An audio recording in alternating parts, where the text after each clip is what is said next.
All right, welcome everybody. Today I have a very special guest, a friend and fellow investor in the Denver market. He also happens to be a real estate agent. James Brown in the house, everybody. Welcome, James. Thank you. So tell us a little bit about you, James. How's it going today? It's good, man. I've got a lot of stuff going on right now. I bet you do. And you just got back from vacation from Alaska, right? Yeah. So you're originally from Alaska, is that correct? Yep. Born and raised. So nice. Go back now, every how did summer to James visit. Brown end up in Alaska? How do we end up there? All right. So now you're currently in Denver, Colorado. At what age or at what point did you kind of make that move? I came to Colorado for college. Got it. And snowboarding. Nice. Kind of both. And yeah. I love it here. So I ended up staying. So absolutely. It's beautiful up there. And yeah, you're an avid snowboarder. And what is the other thing you do? The parasailing or kiteboarding? Kiteboarding. That's right. Yep. That's right. On snow and water. Yeah. See. All right. So you're an adventurer. How about skydiving? I've done that. Cool. Dirt bike and snow bike, snowmobile, all that stuff too. Awesome. Yeah. So I mentioned that you're an agent also. Who's the agency that you're with? The brokerage is EXP. You're part of the EXP. Okay, cool. Yep. Cool. And you've been doing that for how long now? This is my third year as an agent. Okay. Yep. Okay. Yep. So kind of the biggest question that I like to, one of the biggest questions that I like to ask people is like, how'd you end up there as an agent? How'd you end up this? Tell me about your real estate journey. How'd you end up as an agent and investor? I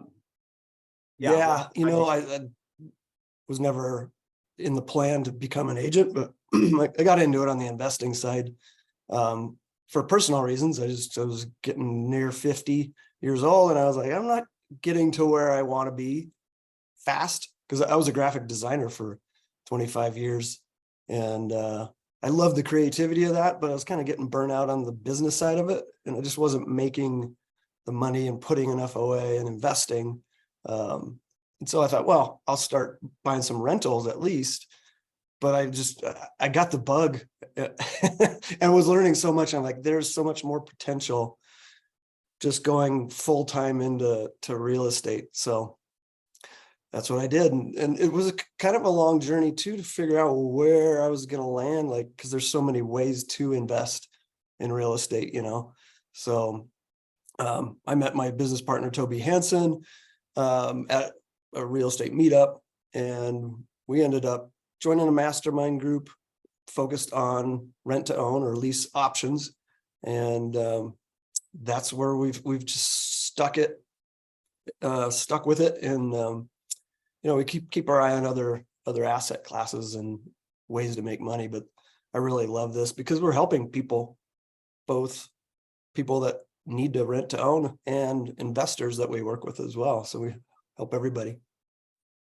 Cool. So initially your draw was, hey, I want to create wealth for retirement, either through passive income or active income. That's generally the process, right? For people that want to get into investing in real estate, right? So there's a couple of ways that people can do it, actively or passively, right? So passively would be somebody that lends money. It could be a private lender or somebody that just buys turnkey rentals that are cash flowing, right? They're not actively looking for properties. They're not calling. They're not searching for deals. It's somebody that's bringing the package or the deal together already for them. So that way they get they buy the transaction or they get financing for the transaction. And then they may have a long-term tenant or a traditional tenant in there, and they're collecting passive income, cash flow, and hopefully get some appreciation along the way. And then the other method is being active, right? So, fix and flipping is an active method, wholesaling, right? So these are kind of active methods that people use to create income, either supplement their income or replace their W-2 income if they have a W-2 job, or create wealth through equity, and ends up turning into a, you know, a side hustle or a business sometimes, right? And people get to the point where they can create enough income to replace their W-2 income. That's ultimately the goal for a lot of people. It's, you Yeah. know, either are people, like you mentioned, you were burned out of what you were doing, right? And you saw, okay, this isn't helping me, right? And my age of retirement is going to come up and I'm not going to have any income, or I don't want to be dependent just on Social Security income, right? And so you want to create some other path to wealth, so that way you help yourself for retirement, right? And some people get to that point way before that time, right? You know, it can happen fast if you put in the work, right? It can happen fast, right? But not everybody has the capacity to go ahead and put in the additional work, because if you still have a W-2 job and you're doing this on the side, it takes time, right? It doesn't happen overnight. It doesn't happen overnight. So so that was what your initial draw, but then, so okay, so people do it passively, but then that's one thing. But then how do you end up being a licensed agent?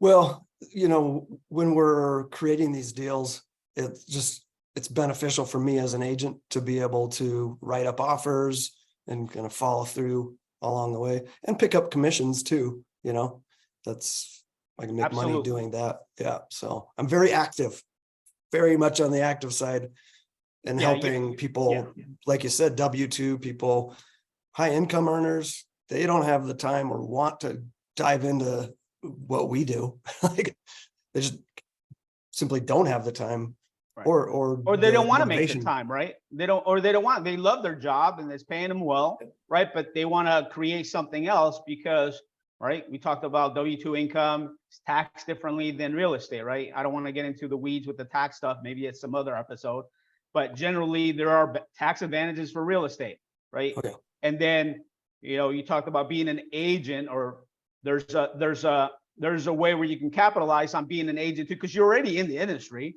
right? You're already out there looking at real estate. So, hey, I could just as well do traditional real estate along with investing real estate, right? So might as well do it. And obviously, you're a full-time agent and investor, right? So that may not be a fit for somebody that's got a full-time W-2 job, but over time, you could do it, right? And getting your real estate license, and not here to encourage anybody to do so or not to do so, right? That's a personal decision. And you know, in a lot of groups, a lot of investor groups, they tell you you don't need a real estate license, and you don't. You really don't. But there's a way. You're already in it, right? And there's a way to kind of like capitalize on that opportunity, because you may run into an opportunity that's a traditional listing or traditional buyer or traditional transaction that requires you to have your license, so that you can still get paid on that transaction if it's not something that fits into your buy box as an investor, right? Yeah. So it's a way to kind of use that method, and obviously having access to the MLS may be helpful for you, you know, as an investor too, right? So they tie in, right? And Yeah. we know this from our personal experience, people that are in our industries, right? Me as a mortgage person and a lender, and you as an agent, we know a ton of people that are in the industry, been in the industry a long time. I would say 90% of them don't have rentals or don't have real estate investments. And that's mind boggling to me. Like, you're already in the industry. Why don't you? I don't get it. And obviously, you know, real estate school doesn't teach you real estate. They teach you how to pass the test, right? Pass the exam to pass the test, right? And generally your brokers aren't teaching you that, unless you have a unique broker that happens to be, and there are a few of them out there, right? That, hey, they're broker investors, right? They're legitimate broker, but the majority aren't, right? They're managing the office or making sure that nobody's getting into trouble, that they're not getting sued, right? They're not really active investors in real estate. So that's, you know, they're kind of like, you know, that would be a unicorn kind of broker, right? Generally, but yeah, so most people in our industry don't invest in real estate. They don't know how, right? They see it every day, and it's like, and I always ask myself, why aren't you doing it, or why aren't you trying to learn, right? There's an opportunity, and then as you pick up on some of these things, then you can apply to your traditional real estate, right? Mhm. Maybe potentially, you know, having a property that doesn't sell and listing it instead of just a traditional sale. How about sell it with seller financing? Subject to, right? Seller carryback, some of the creative strategies that you and I know and that we use in our business, right?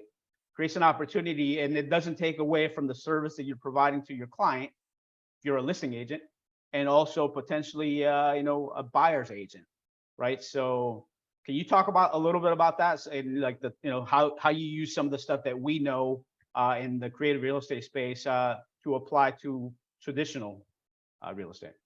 Yeah, well, kind of to pivot off of the question, like about getting licensed, one reason, like I'm now a professional and I've got credibility with other agents and lenders. I'm not just, some investor guy kind of coming out of left field. Like, I'm in the business. I understand all the processes and can speak the language. So that's a huge benefit. And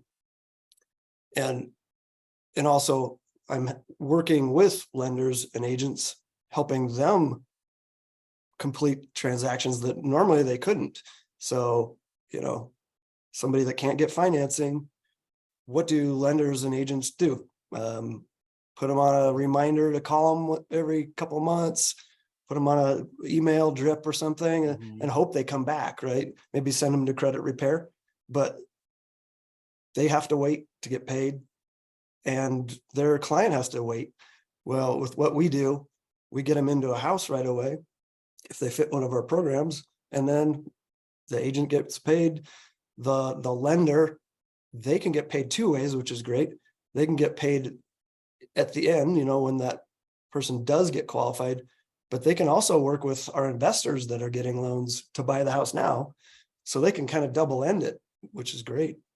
So it's a win-win for everybody. Yeah, it takes a little bit outside the box thinking. And let me revert back to you getting your license as a real estate, right?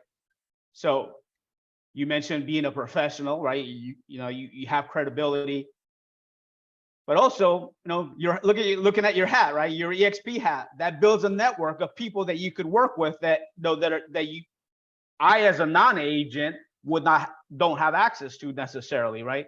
Now I meet agents all the time and I do other things to network, but you have a built-in network right there with everybody that's EXP, right? And EXP is a big company, a big brokerage, a big group around the country, right? So it potentially create other opportunities. So so it's not just about the license, but it's opportunity to network. And this business requires networking, right?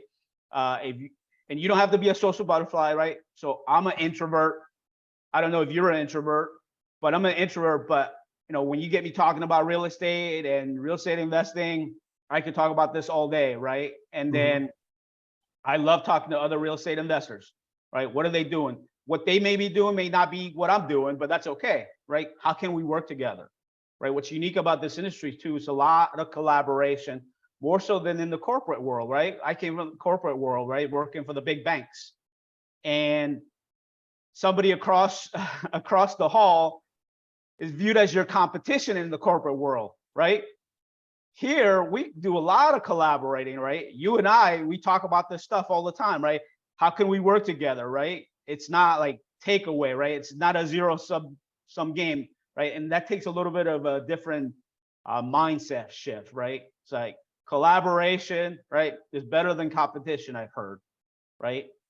But most people don't look at it that way. They're coming from talk about abundance mentality, right? So working together, it's like, hey, there's plenty of business, plenty of opportunity to go around for all of us if we bring that mindset to the table. Yep. Yeah. That's something that I have to remind myself and remind other people around me, because there are a lot of people with limiting mindsets, realtors specifically, because it is competitive. There are a lot of people that are licensed, but like with what we do, I love it. Like, we're not competition. We're working together. Absolutely. And we're constantly bouncing stuff back and forth, right? So you bring in the realtor experience to the table with what we do on the creative side with our rent to own program. And then I bring the lender experience, and we kind of go back and forth. Hey, how can we make this work? Or where could we drive this? Or, where's other opportunities within this process? Yeah. Right. We talked about that. All right. So let me get back to my next question then. So who is your client base? Who is your avatar? Who do you help? Busy professionals. So doctors, dentists, one of our investors has done quite a few deals with us. He's a pilot, busy, flying all over the place. One of ours is it's actually a couple. They're realtors and investors. They do fix and flip, and so we've got a deal that's just closing here pretty soon, and they were the investors on it. And I love that you brought up the fix and flip, right? Because I've done some of that too. We talked about, we've talked about real estate investing, all the different strategies that are available for people, right? And what's unique about what we're doing for other investors is there is no rehab involved, right? And that's the biggest challenge in fixing and flipping is the timeline, the cost, it's capital intensive. You're having to manage contractors, right? And your money clock is ticking. How quickly can you turn that property around, right? Going over budget. I mean, that is a lot to manage, right? And unless you have a construction company or you have that process really dialed in, right? It's becomes unpredictable, right? Because you're thinking you're going in and you got to do this much rehabbing and whatnot, and then you think you're going to sell it for this. But a lot of people got caught up during the rising interest rate market, right? Hey, they bought it 6 months ago. The Fed says, hey, we're going to start raising rates. Oh, you think you're going to beat the clock before they start raising rates? You thought it was going to take you 90 days to get this property on the market so it can be sold. But something happened. Supply chain, you couldn't get cabinets, you couldn't get windows, right? Supply chain stuff coming from overseas, post COVID and whatnot, right? The demand was high, right? You couldn't get stuff, and now your project that you thought was going to take you 90 days is taking you 6 months, 7 months, 8 months, and now the Fed is raising rates, and now your buyer that you thought was going to be able to qualify can't qualify anymore. Now these people are out of the market. Yep. That is high risk, especially if you don't know what you're doing, right? Yeah, they've been through these cycles, and I've been through this in this industry almost 25 years, and I've been through the down cycles, the financial crisis, the SNL, right, the .com bust, right? So having been through these cycles, I look to anticipate what's next. What's the next boogeyman or the black swan event that's gonna create chaos in what we do, so that way we're prepared for that, right? And so the advantage of the investing that we do, and for other investors, as you mentioned, right? People that just want to do passive income, does not require some of these things, right? I call it BRRRR. Buy, rent to own, repeat, right? There is no rehab, there is no refinance. So think about that from an investor standpoint. You take out those costs out of the process, right? Because that cuts into your profit margin, right? So you only have to, if you're an investor, you need financing, you only have to spend costs one time. And then at the exit, the potential tenant buyer that's going to buy you out, right?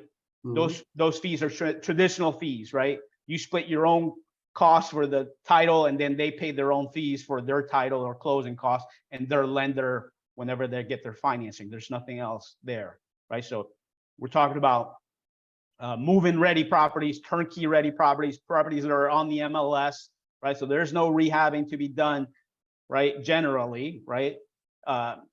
And so, yeah, there is a big advantage. There's a risk component that gets taken out of that process by doing it, working with us, working with you.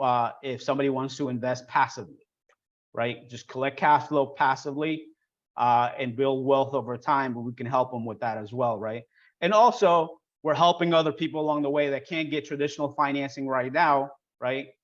To get into a home, right? And work towards getting traditional financing and fixing up whatever is keeping them from financing. And then, as you mentioned, you being an agent, you're helping other agents to say, hey, you can still get paid your commission for bringing those kind of potential buyers that don't qualify. They're not buyers because they don't qualify anymore. Bring them to us, we'll help them. And then you still gonna get paid a commission, right? Where they could potentially just walk away. You may never see them again. Right. All right. So yeah, so that's a great point you make. Okay, so So what would you say then? That leads to what's unique about you and how you do your service differently than another agent that works for, Joe Schmo broker that just does traditional transactions and is looking for listings and is looking for traditional buyers. Yeah, well, there's a lot of different kind of layers to that. For listing, we've got a process and a platform, online platform for doing listings and getting sellers the highest price on market. So that's one. Got a lot of different programs too to help kind of smooth out the process of like somebody that's needing to sell and then also buy. And there's multiple programs out there, but I can help guide through that process so you don't have to like try to sell your place and then go find another one and time all that. And there's a cost to it, but so that's another thing that I really focus on. And then for like the rent to own, there's other companies out there doing this, but most of them have a really narrow box that they live in. So you've got to have like a 550 minimum credit score. Some are higher, 580, 620, closer to like getting a loan. They've got to have a job history and the properties themselves, there's a box like metro areas, 3-bedroom, 2-bath, like they don't want to vary. And I understand why. And I'll give you an example of a creative deal we did that, these other companies wouldn't do, but we were able to make it happen. So do you want me to dive into that? Yeah, go ahead. Give us an example. Yeah. So COVID affected, it was a couple, they lived here in metro area of Denver, and their jobs got a little wonky with COVID. So there's some gaps and some debt accumulating, late payments. So they're like, we need help. They wanted to move to a rural area in Colorado, 4 hours away, that these other companies wouldn't even touch. So we helped them sell their house. It was actually to an off-market buyer, cash buyer, was able to get them, a lump sum. So we didn't have to list their house. They didn't want to have to list their house because they had a lot of clutter and 4 or 5 dogs, doing showings like that would be a nightmare. And so we found them a buyer that was going to turn their house into a rental. So got them an off-market cash offer. And then we helped them find a place in this rural area 4 hours away. It was a challenge, but I could see why the other companies don't do it. We were dealing with septic and wells, and this one had 2 separate parcels that hadn't been merged. The one we actually landed on was a for sale by owner. That was a challenge. So we made it happen. It was just had to get creative and also get an investor on board that was okay with that. And that was the couple that are flippers, agents. They're with EXP as well.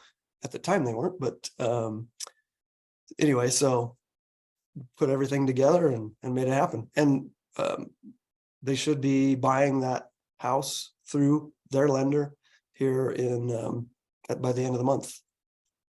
And that was actually a lender came to us. They're like, hey, we got these folks that are in this spot. Can you help them? And so now we're getting that loan for that lender. Right. So that lead or that client came through a lender who couldn't get it done. Yep. Right. And came to you for a solution. Yep. Right. And having access to people like us in the industry, you talked about, you got somebody that made a cash offer, a cash buyer, an investor to kind of buy that property because they didn't want to list it, right? For whatever reason, they didn't want to list it. They want to go through that whole process of getting it fixed up or prettied up, right? Because a lot of agents say, hey, you got to do all these things and you got to stage it and you got to make it look like this before I put it out in the market, because otherwise people aren't going to come look at it, right? So that solved one problem, and then you solved an additional problem for them, as finding them the next house, Mhm. right? Yep, and we So, worked with an agent in that area. I've never even been down, I've been there in that area, but I've never been there. I've never been to the house. yeah, We had another agent that we paid to go open doors and help them. So, yeah. And then, so we have three people that were helped here, right? You have the person that couldn't qualify, mhm, right? And their lender, right? yep, Because they were going to lose that deal or that loan, and they can still help this customer down the road when they're ready for after having fixed up whatever was keeping them from qualifying, yep, so they get paid. The agent that was selling that rural house, it was probably along the market for a little bit too, right? Because those are tough. Those are tough. Those are tough loans to do, right? You talked about a septic and so forth, right? But this client that you were helping out here uh, wanted that property. So, and then that agent also got paid their commission, right? So yep. was this Yeah, was this cl- was this client already working with an agent when they uh, were working with that lender? no, no. Okay, all And right. So actually, there we had wasn't. two agents in the city where they moved. The one, because it was a for sale by owner, Okay, but she needed help, so she got a hold of another agent yeah. that really helped. It was amazing. Walk them through the process and kind of like simplify and smooth it out, right? Yep. Exactly, yeah. I still keep in contact with her because she's awesome. Yeah. I send referrals to her all the time because she did such a good job. So she got paid. And then I had another agent that helped find that house and looked at a bunch of other ones. So I just, paid her per door to go open doors. Yeah. And then we have the investor. They made Absolutely. money. And then they You're, had their lender who also got a deal out of that too. So there's a lot of yeah, a lot of people were involved, and a lot of people were helped in that process, right? And ultimately, the goal is how do we help more people, uh, and ultimately make money too, right? I mean, nobody's doing it for free, right? So uh, everybody makes money. Everybody gets what they want, Yep. right? Everybody gets what they want, right? Um, so yeah, that's a fantastic example of how multiple things happen in a transaction, right? Majority of transactions aren't cookie cutter, right? Most of you agents out there and lenders, transactions aren't cookie cutter most of the time, right? So there's stuff that needs to be solved for, and that's why we're the professionals in the industry to try to solve those problems, right? But sometimes if you don't currently have the tools to solve that problem, right? You have to have at least somebody you can call and find out, hey, I got this issue. Maybe you have a solution for me, or can you direct me to somebody that may be? And those are where we come in, right? You can reach out to us because we're doing traditional and also the creative space with investors, right? So there's multiple ways to skin a cat, right? So yeah, that was a great example. All Yeah. right, so that was one example. Is there another situation where you could tell me about like one of the most creative things you've done in business or in life? I don't know. When I was a graphic designer, it was all about solving problems through graphics solutions and writing. So a lot of projects there. Um, Real estate. We helped a couple that a whole family from Honduras with our rent to own program in Florida. Um, that lead came from somebody that's within EXP, an agent down there that I love working with as well. So they got told no, they were I-10 buyers, like they didn't have their social security number, as you know. They didn't have a long enough history with their job, but long enough for us to feel comfortable Sure. making good money. So we got them in a house down there. Had to deal with a scammer through that. That's a long other story, but yeah. So it's Yeah, a right. feel Yeah, good business for me, which is cool. yeah, absolutely. So, right. So we're not limited based on our locations too, right? So, I'm in Phoenix. you're in Denver, but I'm licensed in multiple states, and we can do this around the country, working with different local agents and local lenders as well, right, to kind of solve for a problem. So if you're out there and you have a client that can't get traditional financing from your preferred lenders, reach out. We can probably provide a solution for you in any state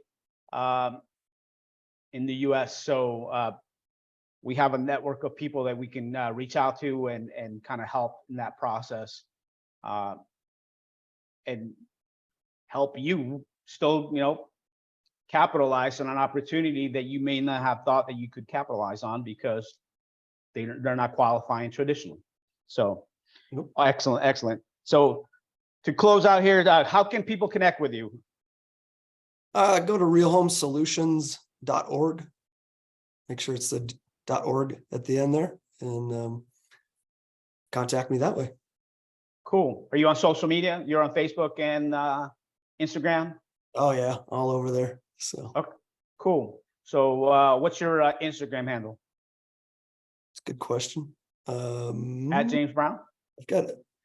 James B303 is my personal one. I've got a business one too. I can't remember it offhand. All right.